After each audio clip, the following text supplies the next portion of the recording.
I'm Delanie Tucker, Editor-in-Chief of the Wingspan for the 2020-2021 school year. I'm interviewing Piper Berry, who was the Editor-in-Chief for the 2019-2020 school year. So my first question is, why did you join journalism in the first place? My sister, her name's Ashley Berry, so she was a senior when I was a freshman, and she was Editor-in-Chief her senior year, and she absolutely loved the publication, the program, and our advisor in VW. So I'd heard so much about Wingspan, and my family really pushed me to join, even though I'm not super interested in writing and wasn't exactly something I would traditionally join. But they kept telling me that it was like, it just developed you in ways that other classes couldn't. And so I ended up joining my sophomore year, and thank God I did, because it was a very good decision to do so. When you joined, was it your goal to become Editor-in-Chief? No, absolutely not. My sister likes design and writing, and so naturally she kind of progressed to that role. But I didn't really want to write a lot, and I had come in actually in marketing is what I wanted to do.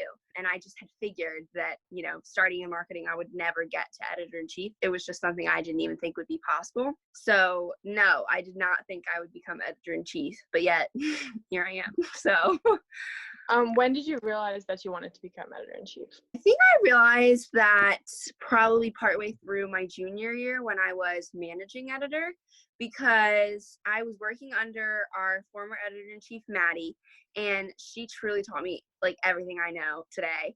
And there was like a week, I think, that she was absent from school, and so I became like interim Editor-in-Chief or whatever while she was gone. And I just felt like everyone's questions or whatever people had, like I was able to handle it. And I think at that point that I realized that I was actually capable of holding that role senior year if I was chosen to do so. Was it hard for you to adjust when moving from marketing director to managing editor? Yes, that was a difficult transition, because marketing was so focused on one aspect. Like it was just marketing for our publication. And managing editor was truly, it was such a big jump, because managing editor, you have to organize everything. You have to know everything that's going on. As current managing editor, like you have to know every single article, who's writing it, when it's due. You have to know the online schedule, but you also kind of need to have an understanding of print, even though you're not as hands-on with print. You also, the biggest challenge probably was I had to work with the whole team. I had to know everyone on the team, communicate, whereas marketing, you're just really reporting to one person, whereas managing editor, you're working with everyone on the team. So that was definitely a big jump for me, a challenge I was very happy to take on. Was it hard moving from managing editor to editor-in-chief? Not as much, actually, because once you get used to managing editor, it's almost just like a shift to editor-in-chief. So look forward to that. But because I had mentored basically under Maddie, our former editor-in-chief, all year, and I had worked very closely with our advisor, VW. And they truly prepared me so well. Just in watching them, I learned so much. I would say the biggest shift is just you do a lot more editing than you do as managing editor, but you do a lot less organizing, and you do get to give off some things that were on your plate as managing editor. So it's just a shift, but that one wasn't as challenging, I don't think, as the first jump. What helped you out the most while trying to juggle everything you had to do as editor-in-chief? That is an easy question, and that is everyone on our team. We had one of the, I think, biggest teams for Wingspan my senior year that we've ever had. And so many amazing people working on this team that I trusted, and that was so crucial, because if there was a time where I was super busy, I could literally just look at like Natalie or Caleb or Zach or anybody and just say like, hey, like I'm really busy, like can you help me out with this, or can you do this? And I could always trust that it would get done, which was just such a nice thing for me to be able to have my senior year. And I'm so thankful for that team. How do you think you helped the Wingspan improve the publication? That's a tricky one. Okay, I actually think my answer would be something I did in my junior year as managing editor. I think one of the biggest things I did that I hope will last for a while is the organization that I brought to Wingspan. I had seen that my sophomore year when I started, that a lot of things could fall through the cracks and not get covered, but they also had a smaller team, of course. And that was something that I really wanted to change. And so my junior year, I created the docket and I organized absolutely everything, even ideas that hadn't been assigned, to make sure they would be assigned, when things were due, whether they were online or print, and color coded it, of course. And that, now you've changed it obviously this year to fit to you, and I hope that people continue to do that. But I think that system of organization is something that was really crucial to implement, and I'm glad that I did. So that is something that I hope will last. Obviously small changes and things to the issue stylistically senior year that I was happy about.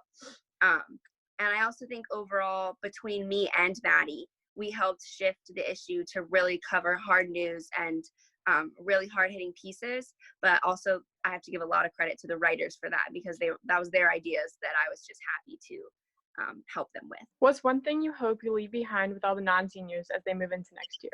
I would say that I hope with my story and the non-traditional path that I took, that it shows an example that, you know, if you really take on the challenges and push forward and, you know, push yourself as hard as you can and don't back down from any challenges, you can get really far in this program, and you can learn way more than you think you are going to learn. And I've seen that, like, people who step up to the challenges that are faced and ask for more, like, what can I do?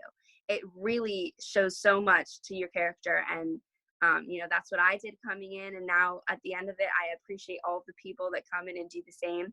So I really just say, like, go for it. Go for what you want to do, and I wish all of you the best of luck. I'm so excited to see what you guys do. One more question. Do you have any advice for me as I take over next year as editor-in-chief? Yes, I do.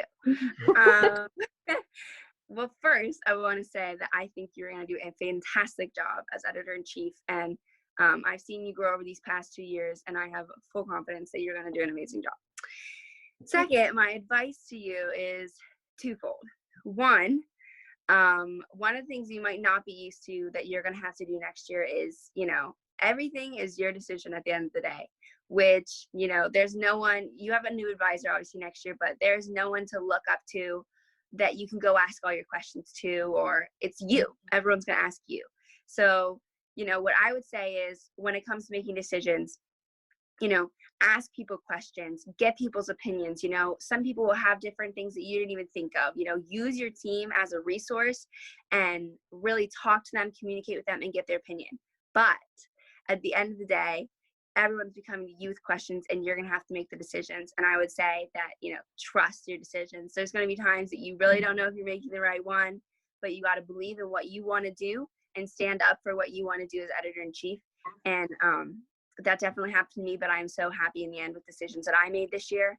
So I would say that's my biggest piece of advice. You know, go to others, get opinions, but also trust your own gut when it comes to making those snap decisions. You did great as editor-in-chief, in my opinion. Thank you. I know too. I can't wait to see what you guys do next year. I will be rooting for you from college.